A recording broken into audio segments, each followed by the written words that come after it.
अस्सलामुअलैकुम क्लास, कैसे हैं आप सब लोग। उम्मीद है सब लोग खैरियत से होंगे। आज हमने जियो का चैप्टर नंबर 3 स्टार्ट करना है।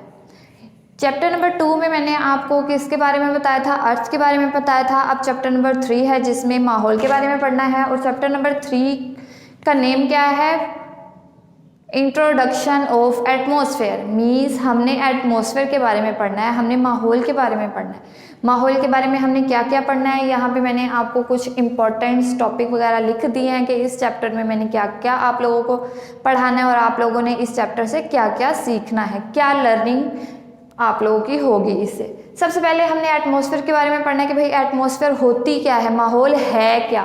उसके बाद हमने लेयर स्ट्रक्चर पढ़ना है एटमॉस्फेयर का, कि एटमॉस्फेयर का लेयर स्ट्रक्चर क्या है, एटमॉस्फेयर की कितनी लेयर्स हैं, एटमॉस्फेयर के कितने कंपोनेंट्स हैं, कौन कौन सी चीज़ें मिलकर हमारा माहौल बनाते हैं। उसके बाद पढ़ेंगे difference between climate and weather. Weather का मतलब क्या होता है, मौसम। क्लाइमेट का मतलब क्या है, आबो हवा। हम आबो हवा और मौसम में डिफ्रेंशिएट करेंगे कि आबो हवा और उसका माहौल का क्या डिफरेंस है, आबो हवा और मौसम का क्या डिफरेंस है। नेक्स्ट हम ओजोन लेयर के बारे में पढ़ेंगे कि ओजोन लेयर होती क्या है, कैसे प्रोड्यूस होती है और ओजोन लेयर की इंपॉर्टेंस क्या है। उसके बाद ओजोन की डिप्लीशन हम पढ़ेंगे कि ओजोन को कौन कौन से केमिकल्स, कौन कौन सी सब्सटेंसेस जो हैं वो इफ़ेक्ट कर रहे हैं जिसकी वजह से ओजोन की जो है डिप्लीशन स्टार्ट हो रही है। उसके बाद हम लोगों ने पढ़ना है कि ओजोन की डिप्लीशन की वजह से कौन कौन सी बीमारियां पैदा हो रही हैं, ओजोन की डिप्लीशन की वजह से अर्थ पे लाइफ कितनी इफेक्ट हो रही है। उसके बाद हमने पढ़ना है कि इस डिप्लीशन को ओवरकम करने के लिए हम क्या क्या मेजरमेंट और या क्या क्या हम लोग एहतियाती तदबीर जो है वो इख्तियार कर सकते हैं जिसकी वजह से ओजोन की डिप्लीशन जो है वो कम हो सके। सबसे पहले है एटमॉस्फेयर। एटमॉस्फेयर क्या है, surrounding our earth from all sides in cover form. Mean उन्होंने कहा है कि एटमॉस्फेयर क्या है, एटमॉस्फेयर वो चीज़ है जिसने हमारे अर्थ को चारों तरफ से, ऑल द साइड मीन्स हमारी अर्थ, आपने पढ़ा होगा कि अर्थ जो है वो राउंड शेप में होती है।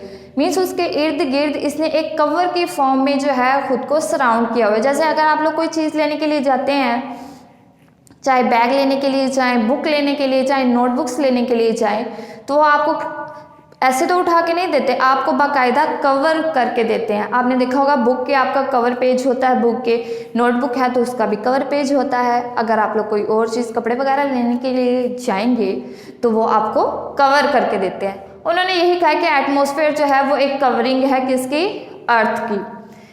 नेक्स्ट में उन्होंने कहा कि इसी एटमॉस्फेयर की वजह से ज़मीन पे जो है वो लाइफ पॉसिबल है। और आप लोगों को पता है कि हमारे जितने भी प्लैनेट्स हैं उसमें सिर्फ अर्थ पर लाइफ पॉसिबल है, चाहे वो प्लांट्स की हो, ह्यूमंस की हो या एनिमल्स की हो।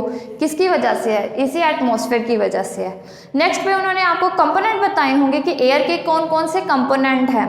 एयर के उन्होंने आपको बुक पे बताया कि 3 कंपोनेंट है, लेकिन जब उन्होंने उसे डिस्क्राइब किया है तो उसमें आपको 4 कंपोनेंट उन्होंने बताए हुए हैं। तो अगर आपसे कोई पूछेगा कि अर्थ के कितने कंपोनेंट्स हैं तो आपने बताने हैं अर्थ के 4 कंपोनेंट्स हैं। सबसे पहला कंपोनेंट कौन सा है, रेगुलर गैसेज। उसके बाद है वेरिएबल गैसेज, उसके बाद है पोल्यूशन और फिर है वाटर वेपर। पोल्यूशन का आपको पता है, पोल्यूशन का मतलब होता है आलूदगी या गंदगी वगैरह। रेगुलर गैसेस, रेगुलर गैसेस में वो गैसेस होती हैं जो हमारे एयर में, जो हमारी एटमॉस्फेयर में सबसे ज़्यादा मिकदार में पाई जाती है। और हमारे एटमॉस्फेयर में सबसे ज़्यादा मिकदार में कौन सी गैसेस पाई जाती हैं, नाइट्रोजन एंड ऑक्सीजन पाई जाती है। Oxygen 21%, nitrogen 78%। ऑक्सीजन का आपको पता है कि ऑक्सीजन जो है वो ब्रीथिंग पर्पस में इंपॉर्टेंट होती है और नाइट्रोजन जो है वो सॉइल की फर्टिलिटी को इंक्रीज करती है। उन्होंने कहा रेगुलर गैसेस में नाइट्रोजन आ रही है और ऑक्सीजन आ रही है। नाइट्रोजन डायरेक्टली या इनडायरेक्टली जो है वो हमारे लिए इम्पोर्टेंट है। हमारे लिए कैसे इंपॉर्टेंट है, नाइट्रोजन जो है वो प्लांट्स के लिए इंपॉर्टेंट है क्योंकि वो उसकी सॉइल की फर्टिलिटी को इंक्रीज करेगी। अगर सॉइल की फर्टिलिटी इंक्रीज होगी तो उसकी यील्ड भी ज़्यादा होगी।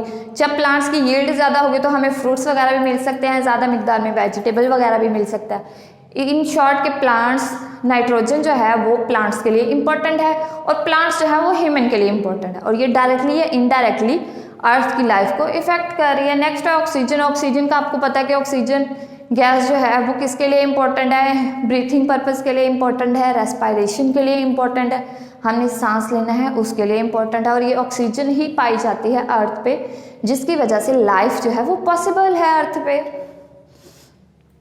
Importance of nitrogen and oxygen में भी उन्होंने आपको यही चीज़ बताई हुई है कि नाइट्रोजन क्या करती है, फर्टिलिटी को इंक्रीज करती है, प्लांट्स की ग्रोथ इंक्रीज करती है, प्लांट्स की ग्रोथ में इंपॉर्टेंट पार्ट प्ले करती है। और इसके साथ उन्होंने एक पॉइंट और बताया होगा कि ये बर्निंग ऑफ फायर में भी इंपॉर्टेंट रोल प्ले करती है। नेक्स्ट में ऑक्सीजन का है कि जब हम सांस लेते हैं तो ऑक्सीजन हम इनहेल करते हैं, ऑक्सीजन हमारी बॉडी में चला जाता है और ये बॉडी के साथ भी ये ब्लड में एब्जॉर्ब हो जाते हैं और न्यूट्रिएंट्स वगैरह, एनर्जी वगैरह हमें मिलती है। जो चीज़ें ये आप लोगों ने साइंस में भी पढ़ा है और मैंने आपको ये साइंस में पढ़ाया है। इसमें सिर्फ उन्होंने आपको ऑक्सीजन का ये इम्पोर्टेंस बताई हुई है कि ऑक्सीजन जो है वो ब्रीथिंग पर्पस में बहुत इंपॉर्टेंट है। हमने सांस लेना होता है तो हमें ऑक्सीजन की जरूरत होती है। इन रिटर्न हम कार्बन डाइऑक्साइड एक्सहेल कर रहे होते हैं, किसमें, एटमॉस्फेयर में। नेक्स्ट है वेरिएबल गैसेस। उन्होंने कहा नाइट्रोजन और ऑक्सीजन के अलावा और भी बहुत सारी गैसेस हैं जो इन्वायरमेंट में पाई जा रही हैं और हम इस चीज़ को डिनाई नहीं कर सकते, हम इस चीज़ का इनकार नहीं कर सकते कि ऑक्सीजन और नाइट्रोजन के अलावा और कोई गैसेस जो है वो एटमॉस्फेयर में नहीं पाई जाती।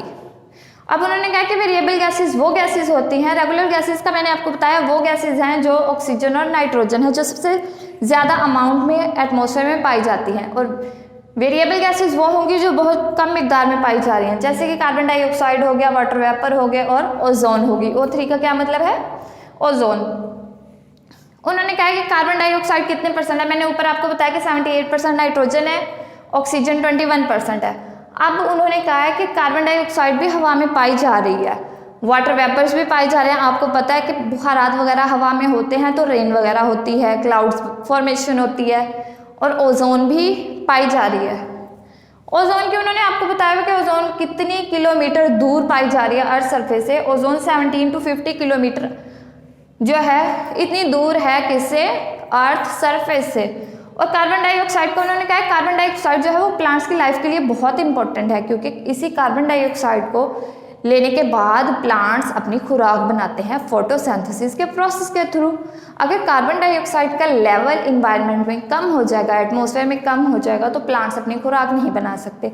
अगर प्लांट्स अपनी खुराक नहीं बना सकेंगे तो हमें वो इन रिटर्न यील्ड कहाँ से देंगे, वेजिटेबल्स हम कहाँ से लेंगे, फ्रूट्स कहाँ से लेंगे। इसीलिए कार्बन डाइऑक्साइड जो है वो बहुत इंपॉर्टेंट है। 25% इंक्रीज हो रही है कार्बन डाइऑक्साइड लास्ट 200 ईयर से, 200 ईयर से 25% इंक्रीज हुई है कार्बन डाइऑक्साइड का लेवल। और ये कार्बन डाइऑक्साइड का लेवल 200 ईयर्स में क्यों इंक्रीज हुआ है, due to burning of energy resources. Energy resources कौन सा होता है जिसे हम बर्निंग प्रोसेस के लिए यूज़ करते हैं, जैसे कि ऑयल वगैरह हो गया, कोल हो गया और साथ में नेचुरल गैस वगैरह। जब हम इन्हें जलाते हैं तो इससे क्या होता है, धुआं वगैरह उठता है, स्मोक वगैरह उठती है, स्मोक से हवा में जाएगी, स्मोक है इंटर हो जाएगी एयर में, जिसकी वजह से कार्बन डाइऑक्साइड जो है वो इंक्रीज हो रही है। नेक्स्ट कार्बन डाइऑक्साइड की इंपॉर्टेंस बताइए और ओजोन की इंपॉर्टेंस बताइए। कार्बन डाइऑक्साइड की मैंने आपको इंपॉर्टेंस बताई है कि कार्बन डाइऑक्साइड जो है वो प्लांट्स के लिए बहुत ज़रूरी होती है। ओजोन किस लिए ज़रूरी होती है, ओजोन का आपने बताया कि मैंने आपको बताती हूँ कि ओजोन जो है वो एक कवरिंग है, एक ब्लैंकेट की तरह उसने हमारे एटमॉस्फेयर को कवर किया हुआ है, ब्लैंकेट की तरह, कंबल की तरह। मीन्स ये एक तह है जिसने हमारे इन्वायरमेंट को कवर किया होता है। और ये क्या करती है, इसने प्रोटेक्ट करना है हमें यूवी रेज से, अल्ट्रा वायलेट रेज जो सन रिलीज कर रहा है और वो अर्थ पे लाइफ के लिए डेंजरस है, हार्मफुल है, वो इस चीज़ों से प्रोटेक्ट कर रही है हमें। अगर सन जो अल्ट्रा वायलेट रेज और अदर हार्मफुल गैसेस जो है वो रिलीज कर रहा है, अगर वो डायरेक्टली अर्थ सरफेस पे पहुंचेंगी तो उससे क्या होगा, स्किन कैंसर्स वगैरह हो सकता है और आइज़ की बहुत सारी डिजीजेस भी हो सकती हैं। तो इन सब से बचने के लिए ये ओजोन जो है अल्लाह ताला ने इन्वायरमेंट में क्रिएट की है। ये नेचुरली प्रोड्यूस होती है और नेचुरली डिस्ट्रॉय होती है, नेचुरली प्रोड्यूस होती है, लेकिन डिस्ट्रॉय ये नेचुरली नहीं होती, डिस्ट्रॉय ये ह्यूमन एक्टिविटीज़ की वजह से हो रही है। और ये अल्ट्रावायलेट रे से हमें क्या कर रही है, प्रोटेक्ट कर रही है। इसी वजह से हम लोगों को स्किन कैंसर्स वगैरह नहीं हो सकते। यूवी रेस डायरेक्ट जो है वो अर्थ पे नहीं पहुंच सकती, यूवी रेस को फिल्टर्ड करके ये अर्थ पे पहुंच जाती है। नेक्स्ट है पोल्यूशन। पोल्यूशन का क्या मतलब होता है, गंदगी। आपने मोस्टली न्यूज़ वगैरह में भी सुना होगा कि बर्निंग प्रोसेस की वजह से हवा में बहुत सारी आलूदगी फैल रही है। इंडस्ट्रीज से जो धुआं वगैरह उठ रहा है वो माहौल को आलूदा कर रहा है। और ये जो पोल्यूशन है वो रूरल और अर्बन एरियाज़ में बहुत ज़्यादा है। इसकी अमाउंट जो है वो रूरल और अर्बन एरियाज़ में बहुत ज़्यादा और उस एरिया में बहुत ज़्यादा होगी जिसमें इंडस्ट्रीज़ वगैरह पाई जा रही हैं। इसके अलावा जो हम लोग गाड़ियाँ वगैरह इस्तेमाल करते हैं, चाहे वो कार हो या रिक्शा वगैरह हो या अदर व्हीकल्स जिसमें से स्मोक जो है वो रिलीज्ड होती है, ये सारी भी पोल्यूशन में इंक्लूड हो रही हैं और ये हमारी एटमॉस्फेयर में इंक्लूड है। और भी डस्ट पार्टिकल्स होते हैं जो हवा में दाखिल हो जाते हैं और हवा का कंपोनेंट बन जाते हैं। नेक्स्ट है वाटर वेपर। वाटर वेपर का क्या मतलब है, वाटर का मतलब होता है पानी, वेपर का मतलब है बुखारात। पानी के बुखारात जो हवा में हर वक्त मौजूद होते हैं। न्यूज़ में भी मोस्टली आपको बता रहे होते हैं। अगर आप लोग वेदर अपडेट कर रहे होते हैं तो वेदर में भी आप लोगों को वो बता रहे होते हैं वेदर इंफॉर्मेशन में कि आज हवा में इतनी नमी रहेगी, या 70% हवा में नमी है, आज 60% हवा में नमी है। और रिसेंटली आप लोगों ने सुना होगा कि हवा में नमी बहुत कम हो गई है, जिसकी वजह से नाक से जो है वो खून बह रहा था या गले से खून बह आप लोगों के निकलना स्टार्ट हो गया था। और मोस्टली जो है आपके लिप्स वगैरह जो स्किन उसके स्केल्स वगैरह बन के गिर रहे थे। ये किसकी वजह से था, हवा में नमी का तनासुब कम हो गया था। तो वाटर वेपर्स हवा में होते हैं। इसके बाद जो क्लाउड फॉर्मेशन है वो भी वाटर वेपर्स की प्रेजेंस में ही होते हैं कि वाटर वेपर होंगे तो जिसकी वजह से क्लाउड फॉर्मेशन होती है। वाटर वेपर्स होंगे तो रेन होगी। वाटर क्या करते हैं, उन्होंने कहा कि ओशंस वगैरह है या सी वगैरह जहाँ पे पानी वगैरह होता है, लेकिन इसके साथ साथ और भी वाटर बॉडीज बहुत सारी हैं जैसे लेक्स वगैरह हो गए, या अगर आप लोग खुले आसमान के नीचे टब वगैरह पानी का भर के रख देते हैं, या और भी बहुत सारे जिसमें पानी इंक्लूड होता है, वहाँ से पानी के बुखारात उठते हैं, हवा में दाखिल होते हैं। हवा में जब वो दाखिल होते हैं तो उससे वाटर वेपर्स बन जाते हैं। किसके प्रोसेस के थ्रू, वेपोराइजेशन के प्रोसेस के थ्रू। उन्होंने कहा कि अगर वाटर वेपर्स कम होगा, एब्जॉर्ब ही, वाटर वेपर का एक और काम भी है कि वाटर वेपर्स जो है वो हीट को एब्जॉर्ब करते हैं और सिर्फ हीट को एब्जॉर्ब नहीं करते बल्कि हीट को एक जगह से दूसरी जगह ट्रांसफ़र भी करवाते हैं। और वाटर वेपर्स की जो क्वांटिटी है वो टेम्परेचर पे डिपेंड करती है। अगर टेम्परेचर की क्वांटिटी जो है वो हाई होगी तो वाटर वेपर की क्वांटिटी भी हाई होगी, अगर टेम्परेचर की क्वांटिटी लो होगी तो वाटर वेपर की क्वांटिटी भी लो होगी। ये आप कंपोनेंट है एटमॉस्फेयर के 4 component, regular gases, variable gases, pollution and water vapours. उसके बाद है लेयर स्ट्रक्चर ऑफ एटमॉस्फेयर कि एटमॉस्फेयर की कौन कौन सी लेयर हैं। एटमॉस्फेयर की 4 लेयर है, troposphere, stratosphere, mesosphere and thermosphere. Troposphere कौन सी लेयर होती है, जो अर्थ के करीब पाई जाती है। वो लेयर जो अर्थ के करीब पाई जाती है उसे हम ट्रोपोस्फेयर बोलते हैं। और ट्रोपोस्फेयर की उन्होंने आपको बताई हुई है कि ट्रोपोस्फेयर की हाइट कितनी है। ट्रोपोस्फेयर 16 किलोमीटर तक है, मीन्स अर्थ सरफेस से 16 किलोमीटर तक जो लेयर पाई जाती है उसे ट्रोपोस्फेयर बोलते हैं। और इसका टेम्परेचर कितना होता है, इसका टेम्परेचर है -60 डिग्री सेंटीग्रेड।